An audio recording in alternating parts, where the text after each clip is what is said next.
And you might find yourself having to reach into spaces of support that you haven't had to do ever before, right? Like, most people don't support one partner grieving another partner while also trying to maintain their relationship. Like, that's new territory.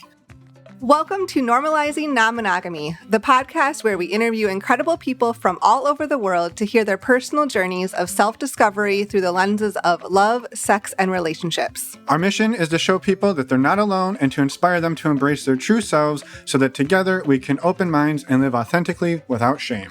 We believe everyone's story is powerful and beautiful, yet it's important to remember that everyone does life a little bit differently and that the views and opinions expressed by our guests do not necessarily reflect our own. Additionally, we aren't doctors. Please consult a medical professional for anything regarding your health that you might learn about on the show. Enjoy!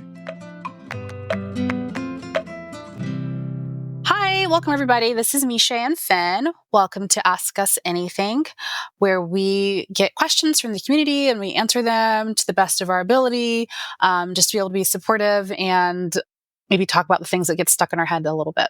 I don't get stuck in my head, but I can imagine other people do. Other people. Other people. You know, this is our 6th one. We've been doing this 6 months now, Meshai. Nice. I'm enjoying all of it. Yeah. And we've been getting good feedback. So thank you to everybody who sends us feedback and for everybody who sends us questions. Thank you. Thank you. And we've got 2 awesome ones today. And we also wanted to let people know some exciting news about sending in questions. You can now send us written questions. We will accept those begrudgingly. We would still love it if you could record them and send them in, but we know not everybody wants their voice out there. And really the important thing is to get the information out there and help people. So if you want to send them in, you can find that on our Contact Us page. Send us an email that way. Maybe just put in the subject header, like Ask Us Anything or AUA or something like that. So we know that's what it's for. And we will read it and you'll get one of those today. So you'll get an example. Awesome. Yeah, we're doing that. We want everybody to be really comfortable. So if it feels more comfortable to send it in with a written form, I know that sometimes I'm like, I can do it. And then I get to do it. And I'm like, nope, backpedal. Yep. So yeah, we want you to feel included too. So we're tearing down walls. So you can send us in your questions and we will do our best to work them in. Our goal is to keep these to, roughly 30 minutes, a little bit more of a bite-sized piece. So. Well, before we jump into the first one, maybe we'll just introduce ourselves briefly for anybody who's brand new, maybe what makes us roughly qualified to do this. Meshai, do you want to tell people about yourself in 30 seconds-ish? Sure. My name is Meshai. Hi again. I am a life coach with Expansive Connection. I'm also certified in sex therapy and certified in trauma therapy. I'm also a fully licensed marriage and family therapist. But in these contexts, I like to work just in the coaching sphere. And I've been doing this for a couple of years. I also have my own personal journey in E&M, and I've been doing this for a couple of years now. Falling upward the whole time. So yeah, sharing my journeys with you as well. And on my end, I have far fewer licenses and credentials, but I have been exploring non-monogamy for more than 15 years with my partner, Emma, who I normally host the show with. We've talked to hundreds of people for hundreds of hours and have lots and lots of anecdotal experience. I've also am just finishing up my sex and relationship coaching program that I've been doing through the Somatica Institute for the last 18 months or so. I'll be done later this month, and I'm excited about that.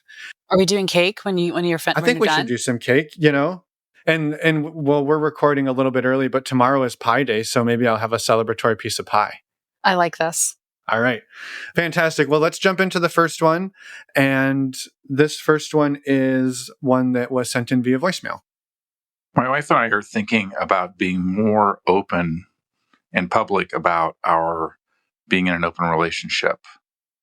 We'd like to understand what are some of the things that we can consider or should consider in making that decision. What are the upsides and the downsides to doing that?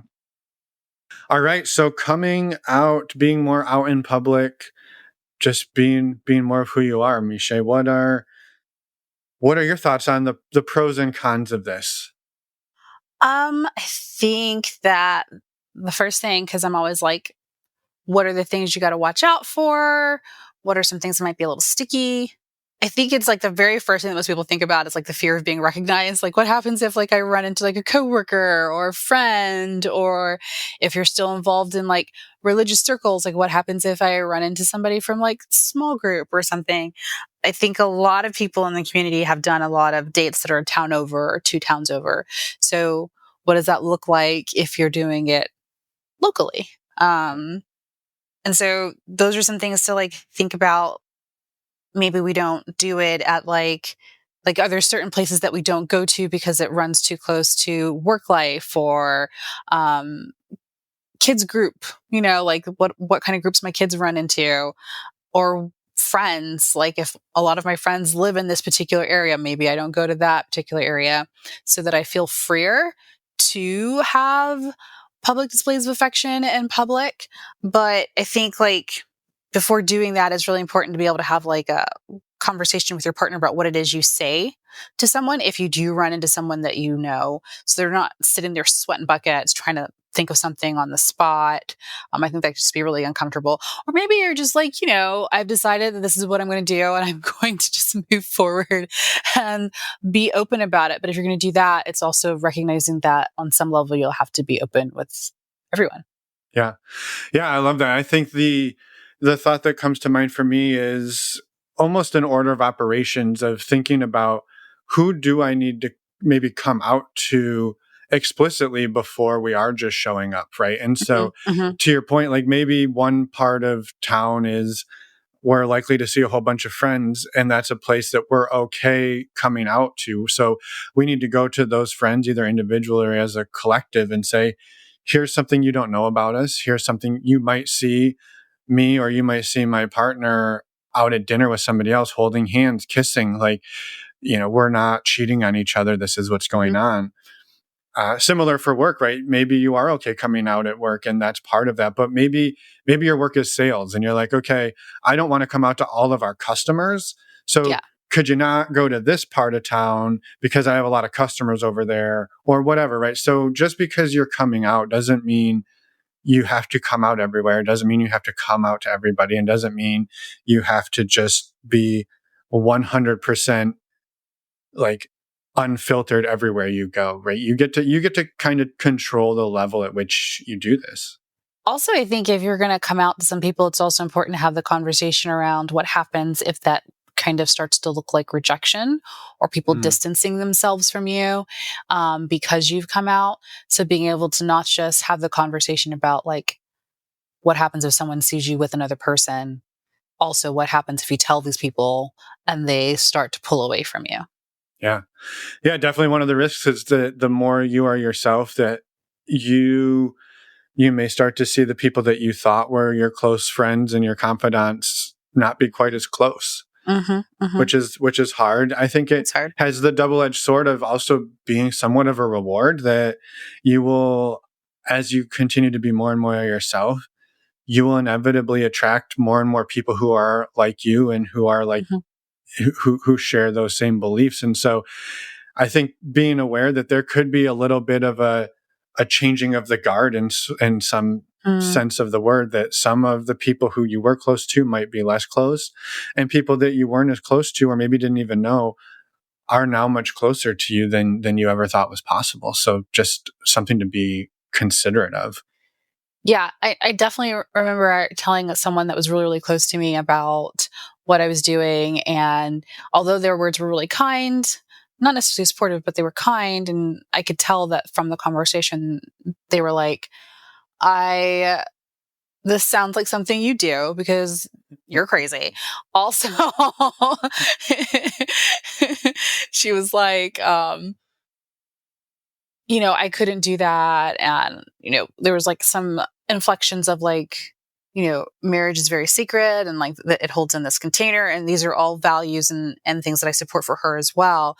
But one of the reasons I told her was because I thought we were that close and because she doesn't sound like it's too far off the market from something I would try anyway. Mm-hmm. and there has always been since then like a small pulling away. So making sure that you're ready for, well, as ready as you can be for the fact that some people who you feel like you could be authentic with might feel like this is just a step too far from what they want to include in their day-to-day life. Yeah. Yeah. I'm sorry you had that experience. It's hard. It is hard. And the flip side of that is that I have shared it with other people who were like, okay, and moving along. And so I get to show up in all parts of myself and know that I'm going to be really well held. So even though I lost that kind of closeness in that relationship with that person, I've been able to like breathe. I can take off a girdle and just like sit down with my other friends. And like, that's also really nice too. Yeah.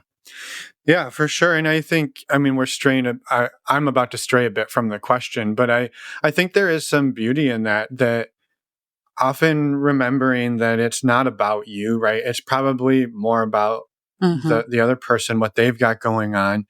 And we've seen this a few times in our world where we've come out to people where they're sort of like, okay, whatever, you do you. And maybe that we weren't like, they didn't really pull away or nothing really changed. But later on down the road, those people came to us or to one or the other of us were like, hey, I've got something going on in my life that like I actually don't have anywhere I can talk about it. And because you took the step, or because we took the step of leading with the vulnerability and the trust, you know, maybe the initial reaction is some distance, but down the road, it might actually be something that bonds you together even tighter than you ever thought was possible. Not a guarantee. Yeah. But it's a potential, right? Because now you are somebody's safe space, and there's a lot of power in being somebody's safe space. That's very true. Very true. I like that. Yeah. Let's do that one. I think also, and this is where I want to say we're not lawyers, so we don't know all of the legalities around stuff here, but thinking through what are the impacts of potentially your job on your kids, on school. You know, one thought came up was we've heard people where non-monogamy has been used against them in like court cases or court child cases, custody cases. So thinking through that, and not that this isn't that you shouldn't do it, but sort of understanding that there are ramifications. Your state or your whatever you're in may not have protections for this. So just considering some of those things before you are coming out more, really just kind of, I think, solidifying your foundation to know, I'm going to come out, I'm going to be myself. What ways does this impact my life? And so I think thinking about kids, jobs, school, all of those are really important. And if you can, I'd say try to talk with your kids about it, get their buy-in, at whatever age appropriate way you can. Because if you're going to start coming out and all of a sudden their teachers are seeing you or their friends' parents are seeing you, that is going to impact their lives. And not that you don't have a right to do that, but I think it's a kind thing to have everybody on the same page before they're like, well, what the hell? No one said that my, gym teacher was going to see you out with your partners. Nobody warned me that was happening. And now my life is hell at school, and school is already hard enough. Right. Yeah. And then piggybacking off of like the thing with the kids as well, I think it's really important for you to have the conversation, because I know that like people tell their kids at different ages and different stages their capacity to hold it.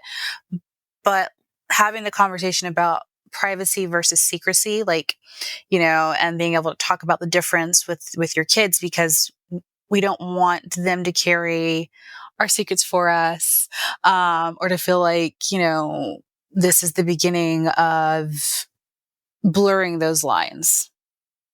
So we want to make sure that kids understand, like, if this is private, like, why is this private in a good and healthy way versus like a secret?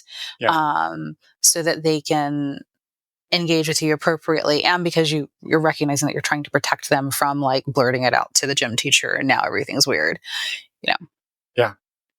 Yep. Totally. And I think how those all happen, right, is important, right? Whether maybe your kid walks in on something or sees something that you were like, we weren't planning on coming out, and maybe it does need to be a secret, and maybe there is talk about why that is important.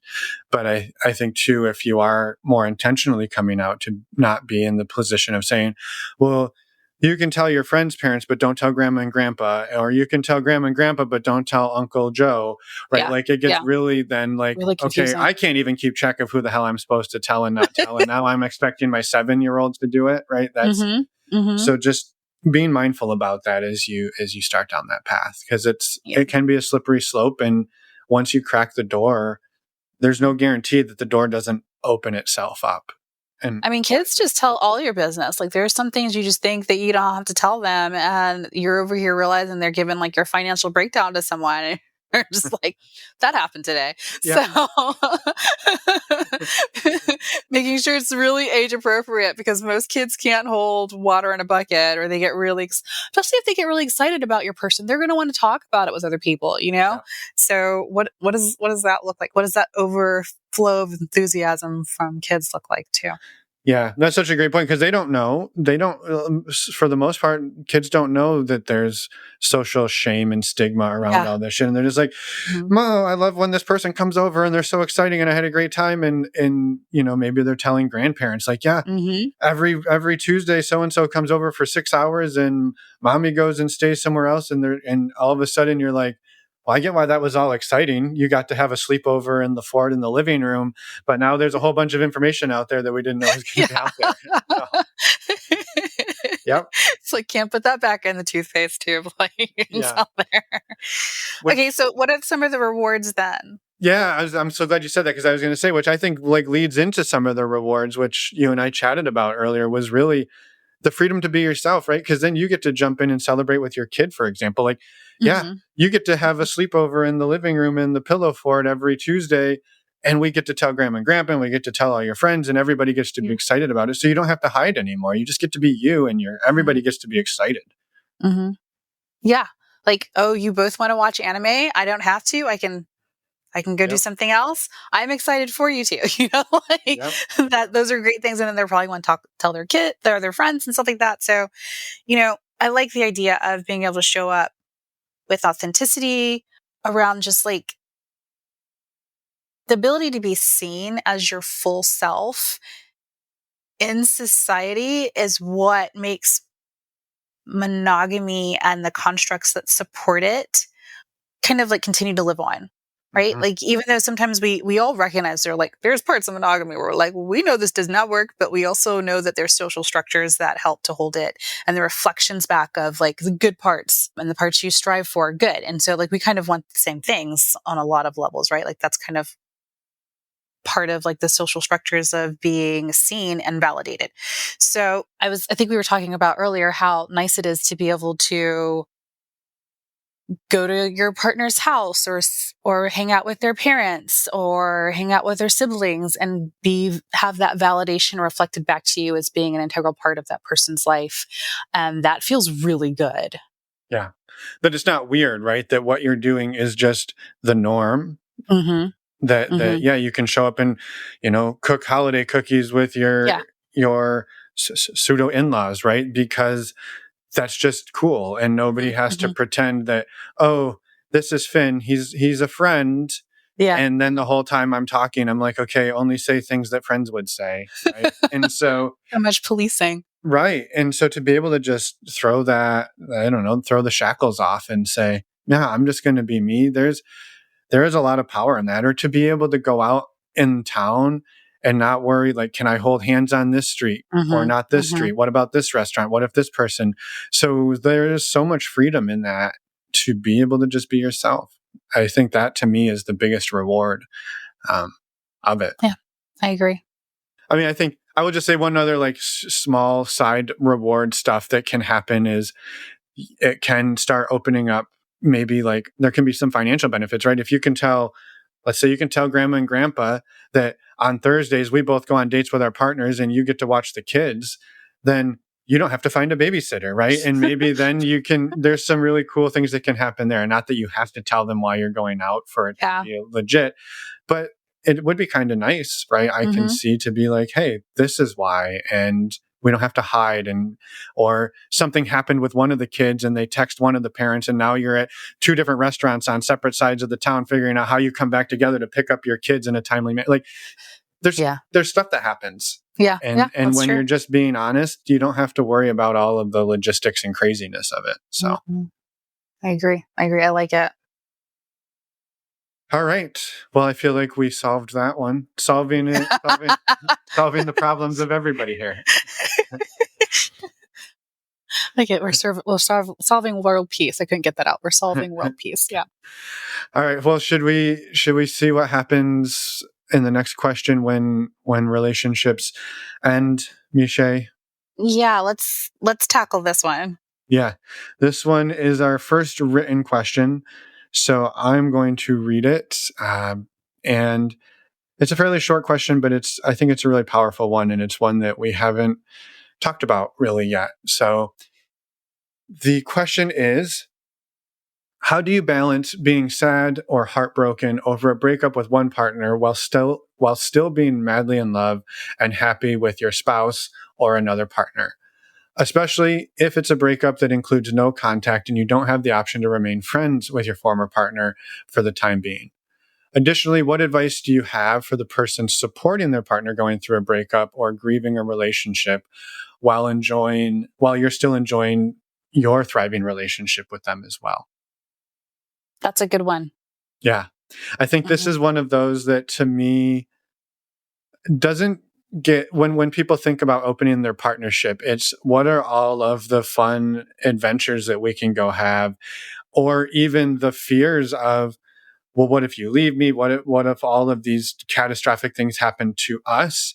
Yeah. But the thought of, well, hold on, there might be a time where we have to support our partner or be supported by our partner in grieving the loss of another partnership. I don't think that one rarely to me makes it to the front page of the things to think about. And so I'm really glad this conversation question came in. Yeah. I think jealousy and shared time normally get the highlights. This one's a sticky one because this one's like, you don't know how long they're going to be grieving. This could be a long process. Yeah. And if you're not a fast processor, then, like grief is like waves in an ocean. It just like comes out a little bit and then comes back in. Yeah. Well, and how many times, right, in, let's say, monogamous land, when you're supporting, I think there's a few things that come up for me, right? You're supporting a friend in, again, I know I'm creating the divide and maybe furthering the problems we have around the divide between monogamy and non-monogamy. But I think a lot of times, right, if a friend comes to you and is like, hey, I broke up with somebody, the general sort of vibe is like, get on their side, stick up for them, like, let's vilify the other person as a way to show solidarity and support of our friend or of our family member, our person. And so that, like, first of all, that might not be the case, right? Maybe it was this person just had to move. I'm not angry. I'm not upset. I'm just sad. Yeah. So, like, it doesn't have to be a divisive thing for that to happen. Or like sometimes like the primary or the primary relationship had to like come back together and work on itself, and they don't know when they can open the doors again or something like that. And you might be like, I want to be really supportive of that for you all. Also, this sucks. Yeah, well, and I will even just offer to flip that on its head and say, maybe your partner wasn't a primary partnership. Maybe they were married and they're now getting a divorce and trying to maintain the partnership with you. And so now you are, how do I support my partner where I maybe wasn't even their primary partner, using that language, and now they are disentangling a primary partnership and I'm supporting that. So you're now like, okay, well, that was not a thing I signed up for when I thought I was going to be, this sort of quote unquote, side piece or supporting role. A supporting role, right? Maybe what you said was, I have space in your life to see you once a month for a really awesome date. I'm not looking for a primary partner. And all of a sudden, maybe you become a primary partner. Yeah. Just by default. So there's a lot in here that is unexpected or can be unexpected. Yeah. Yeah. And you might find yourself having to reach into spaces of support that you haven't had to do ever before, right? Like most people don't support one partner grieving another partner while also trying to maintain their relationship. Like that's that's new territory. Yeah. Well, that's what I mean. I think we often just say we're going to vilify together, but even if we're not going to vilify together, the strange parallel of, okay, we're good, you're happy with me, but you're sad all day long. How are these happening at the same time? Are you still crying in the shower? It's Right. been 3 months. Yep. Yeah. Yeah. And there's Yeah. guilt then on, I know, like having lived through this a few times, right? There's guilt and shame on both sides. There's, Yeah. why am I sad? I should be happy. Look how amazing my life is. I have Mhm. a wonderful partner, and yet I'm sad. And on the flip side, it's, we have a wonderful life. We're going to Disneyland, whatever. Why are you sad? How could you be sad at a time like this? And so, like, I think all of this to say it's hard, and we don't It's get to really hard. practice it. Nope. Also, if it's like your first time doing this, you sometimes don't know what to ask for. Yeah. You don't know how to be held. Maybe you feel like it's an avalanche on the inside if you're the person who had to walk away from a relationship and are trying to, bottle it up so you don't bleed all over the place. So you're not even sure where to put the emotions, which just creates more awkwardness between you and your partner. Yeah, it's a hard one. So I had some like thoughts about how to handle that a little bit if it's your first time. Just really generic. Making sure that you give yourself time and space to feel all of your feelings. And maybe you designate a time during the week to just be like, I get to fall apart. I get to be really sad, because shoving it down won't help you get past it faster. And also, it's not allowing your partner to see all the parts of you either. You're hiding, and that's not good for you. It's not good for the people who love you either. Also, talking about feeling sad sometimes in a general way. If you're like, I don't want to like have an avalanche fall on top of my partners. So, being able to say like, maybe today I'm just like sad, and leaving it there, or saying today I'm experiencing a lot of grief. I don't want to necessarily go into it, but that's where I'm at today. So you can check in with them so that there isn't hiding. But if you're like, if you just pull one little string, the whole thing's going to fall apart. Like, I get that. But we still need to be able to communicate that to other people. And then also checking in with your partner about how they could best support you. Like, this is what I would love from you right now. Lots of tacos. Can you bring me tacos? And then also trying to figure out how, like, as the partner that's providing support, how do you want to support that person? Maybe what they're asking for is more than you have the capability of giving, and being honest about that. Okay, I'm gonna keep going. And then also making sure that you distract yourself. And then really kind of lean into journaling, maybe seeing a therapist or a life coach or any other type of coach, so that you can have a safe container to process through all of the things that you're feeling, to have that reflective mirror, to have that safe space, because grief is enigmatic. And you deserve to feel all of your feelings. And you also deserve to have a really great way of packaging it back up so that you can live the rest of your life. Yeah. Yeah. So much good stuff in there, Meshai. Thank you. And I like want to lean on some of those and say, right, finding, not that you shouldn't seek support in your partner, but they might say, I can't today, right? If you woke up and you come in and share, hey, today's just going to be a sad day. I'm really Mm-hmm. sad. Mm-hmm. So you might just see me crying on and off all day. And your partner's like, today's like one of the, like, I'm having a great day and I don't really have the space to deal with that. Or maybe I'm having a sad day. And so we're going to just set each other off, right? And so Yeah. both of you being able to say, this is where I'm at and what I've got today. And I think that pulls in then finding support outside of the two of you to say, okay, you're not my person today. That's okay.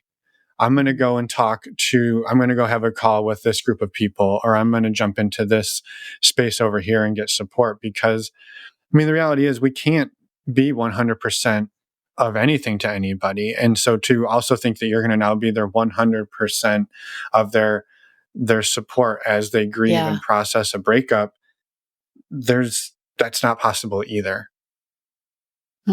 I like that. Making sure you're really learning, like leaning into your friend group and your community. Even if you can't tell them everything, just being able to say, like, I've been having some pretty big sad or depressive feelings, and I just need to be loved a little louder by the people around you. You don't have to tell them everything that's going on, but at least they know which angle to come at to best support you. Yeah. Yeah. I think adding on a few other thoughts around how do we support the person who's supporting the person who went through the breakup, right? So you went through a breakup, you're leaning on your partner, also remembering, and I love that the question took this person into consideration. It wasn't just, Mhm. how do I get better? Yeah. Yeah. But my Yeah. partner's in it too, right? And now they're having to support me Hmm. at a time where I don't even know what I need, or I don't know how to do this. And I think that to me is one of it's a beauty of this, which is likely especially if this is your first time, you've never done this before. This is a really cool opportunity to do something for the first time together. And maybe a reframe about that, right? I've never gone through a breakup where I've been married. I've never gone through a breakup where I'm watching my partner go through it and I'm not going through it. So I think there's opportunity in there to really tighten up your bond and Oh, I figure like out, that perspective. figure out ways to do this. But giving understanding that that person is also going through something, right? And this one, they said, like, what if I can't even talk to this person? We're on no contact. Well, what if, there's a chance that your partner got really close to their metamor and they were really close to your partner and now everybody's on it. So they're maybe grieving a little bit of a loss too. And now you're both grieving. And Hmm. so there's just, I think, to me, the overarching thing is so much like grace and empathy and understanding that we're all hurting in here, or multiple of us are hurting. Nobody's doing anything wrong, but it still feels yucky. It still feels Hmm. like, how can you be hurting there's just so much that's like swirling at once. And just to give yourself grace that is a reality. Hmm. And that's not a model that we get to see a lot of examples of. Yeah. Yeah. I agree. Or like sometimes I think that some people just don't know, right? Especially if you've gotten married early, or maybe you were the person who never got broken up with. You're like, I don't know what to do with this. Um, like maybe being honest with your partner about the fact that you don't know what to do with it. Be like, I can follow instructions really well. And if not, we can fumble through this together. Um, and recognizing that you might need some boundaries too. Like, this is as far as I can go in supporting you in this, especially if it's gone on for a really long time. Like I don't get to tell you how long you get to grieve or don't grieve. And there's parts of my world that will have to continue to move forward. Even if I liked my metamor, like Yeah. I can't stand the grief because our experiences of the same person are different. And so I want to be supportive of you and recognizing that like my world might move on a little faster than yours does. Mm-hmm. Yeah, you're not going to necessarily move at the same speeds of healing and all of that. And I think something that also comes up in my mind, right? If when you kind of said, like, we don't know how long this is going to last, how long the grief will last, how long the healing will last.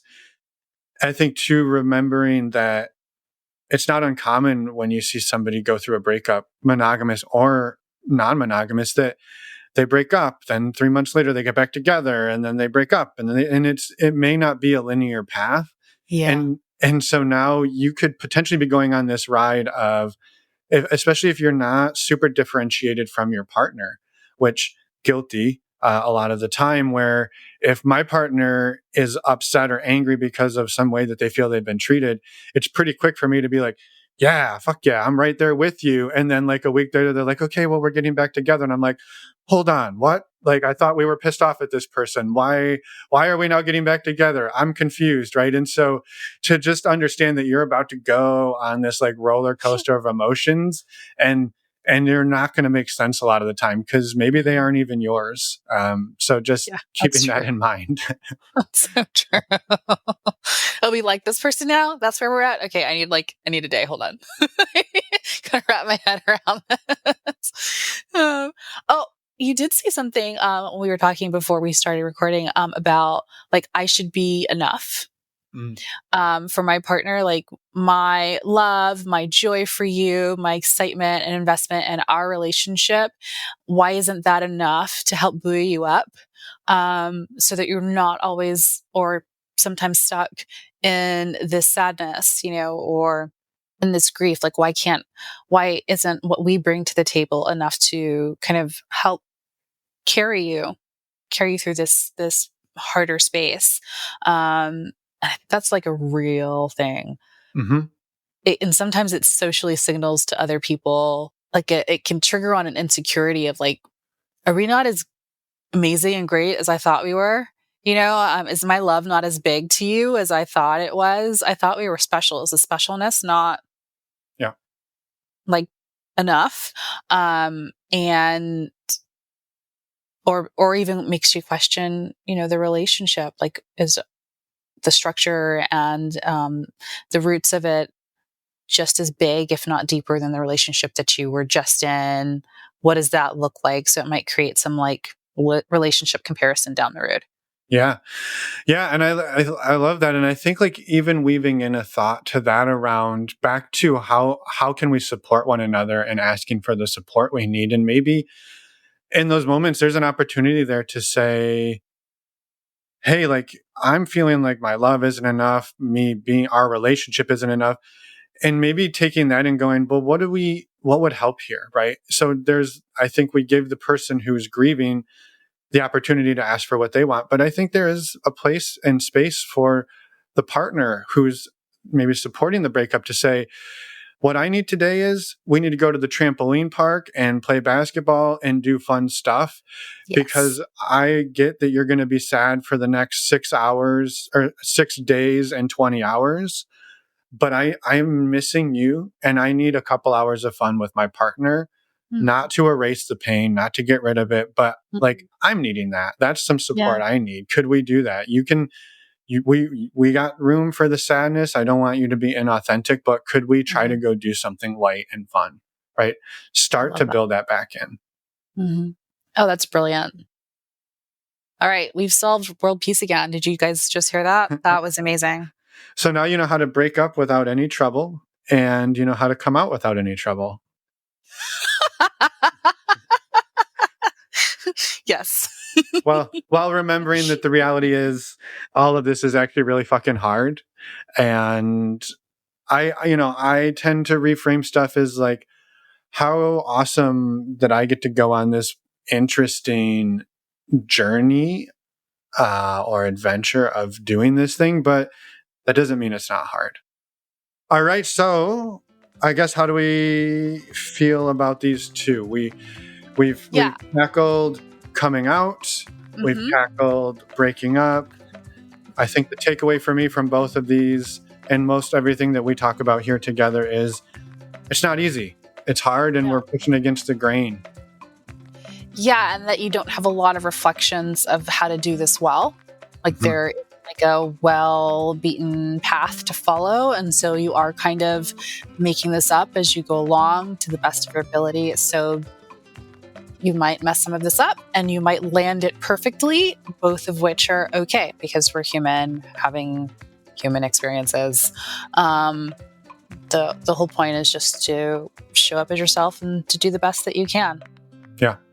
I will issue a quick correction. You will mess this up. Not that you might. You will, in fact, mess it up. And then we get to mess it up together, repair together, grow closer together, and try again the next time and then probably still mess it up again later. Yeah, I like that view. I was trying to be like fairy gums and what is it, dewdrops? I don't know. And you're like, no, that's gonna happen. No. Well, he's right. I've done it. I've screwed up enough times, and I've seen people screw up enough times to know it's inevitable. It is. And yeah, here we are. We live to see another day. We try to do our best. We take care of one another. We repair and we try again. And hopefully we do it better. Yeah. Well, I sometimes try to make sure that whether it's like the breakup or the coming out and all of the fears and weird emotions that come behind both of those, knowing that at the very, very base of it, it's about self-discovery and your own experience. Like, how am I feeling in this? What am I learning about myself? What's coming up for me? So that every moment is also filled with gratitude and curiosity. And I just like, that's what makes life exciting. So even though these things are hard, there's also so much that you learn about yourself along the way. Yeah, I think having that, we've often said to people that non-monogamy, I think in general, is a hard path to take if you are not interested in self-growth. And not that we always have to be constantly striving to be better and growing. I think there is still room to rest and just be content with who we are. But so many of these things that we talked about, just these two today, to be able to look back and go, well, that was an experience. Like, what did I take from that? What did I learn from that I wouldn't have if I hadn't been going down this path? And so it is hard. Much of this is really hard. And also, I look back at some of the hardest things and go, well, I don't know anybody else who's ever done anything like that and come through it. And here we are. And now I'm me because of it. But it's hard in the moment to look at it and go, I'm going to be a better me because of this thing that I'm sitting on the floor crying about for the last 6 weeks. Tell me in like 4 months. That's right. We're good. That's right. So we're here from the future to assure you that it's going to be okay. All right. Well, with that, Meshai, maybe we let everybody get along with their day. Yeah. Sounds good. And quickly remind people how they can find you, and everything you're about to say will be in the show notes. Okay. You can find our coaching website at expansiveconnection.com, or you can just email me at Meshai, so that's MESHAI, at expansiveconnection.com. Perfect. And you can reach out to me at our website at normalizingnonmonogamy.com. You can also get to Meshai through there. I'll forward anything you send along. And we will see you all in a month. Yep. All right. Thanks for spending time with us. All right. Bye, Meshai. Bye.